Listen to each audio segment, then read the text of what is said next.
सास, माँ, बहू और बेटी।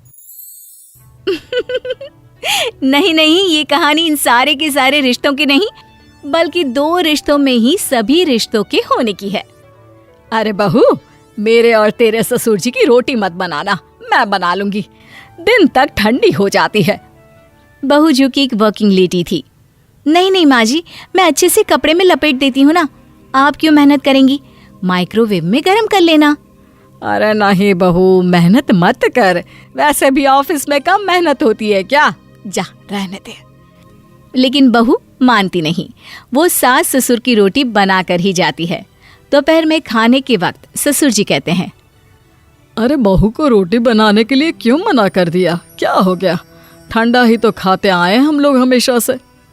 अरे वो क्या है ना, सुबह ऑफिस जाती है, घर का सारा काम करने में वक्त लग जाता है, अरे थकती है वो अलग, तो मैंने सोचा बहाने से ही थोड़ा कम काम करवाऊं। ससुर मुस्कुरा रहे होते हैं।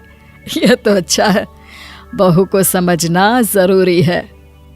वक्त बीत रहा था, घर में सब खुश थे कि एक दिन, माँ जी आप शाम को थोड़ा टहलने निकला करें, घर पर रह रहकर हड्डियां जाम होती है, पापा को भी ले जाया करिए, मैं वक्त पर तो आ जाती हूँ।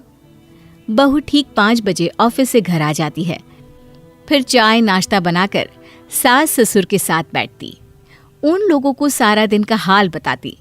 रात को पति घर आता है। क्या बात है बेटा, ऑफिस से आकर कभी हम लोगों के साथ भी बैठा कर।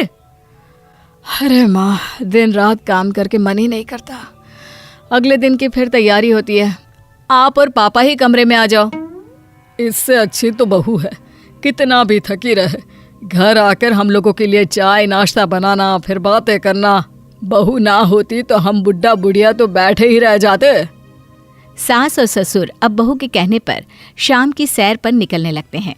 सास की कई सहेलियां बनती है तो ससुर को भी कुछ बुजुर्ग लोगों का ग्रुप मिल जाता है।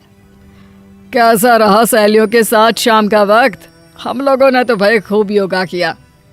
अरे हम लोगों को गप्पों से फुर्सत ही नहीं होती। वैसे मिसेस मल्होत्रा आज बहू के बारे में कुछ बोल रही थी। तभी वहां ऑफिस से बहू आ जाती है जो जींस और टॉप में होती है। क्या बात है माँ, क्या कह रही थी आपकी सहेली आपकी बहू के लिए? सास इस बार बहू को कुछ अलग तरीके से देखती है और उल्टा सवाल ही दाग देती है।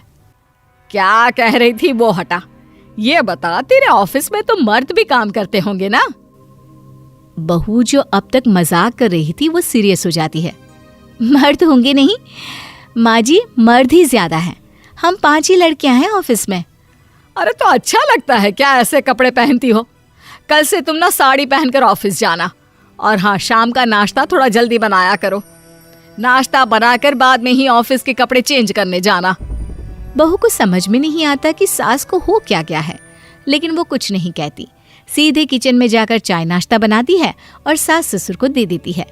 अगले रोज बहू ऑफिस के लिए तैयार होती है तो खूब सुंदर सी साड़ी पहनती है और ऑफिस के लिए निकलने से पहले सास और ससुर के पैर छूती है और निकल जाती है। क्या बात है, आज मेधा के ऑफिस में लग रहा है कोई फंक्शन है। अच्छा, पता नहीं, मुझे तो बताया नहीं, वैसे तो सारी बात करती रहती है। अरे देखा नहीं कैसे साड़ी पहनकर जा रही थी? अरे वो तो मैंने ही बोला है उसे। अरे अच्छा लगता है क्या रोज रोज ऐसे सूट या जींस में जाना? बहू हो, बहू बनकर रहो, और आप भी ना मेधा मेधा मत किया करिए, बहू बोला करिए, सर पर चढ़ जाएगी तो दिक्कत हो जाएगी। सास अब बहू को बहू जैसा रखने लगती है, हर बात पर रोका टोकी, हर बात पर ताने। क्या बात है, आजकल लेट आ रही है ऑफिस से? अरे चाय के लिए भी देर हो जाती है, हम लोग फिर पार्क में भी देर से पहुंचते हैं।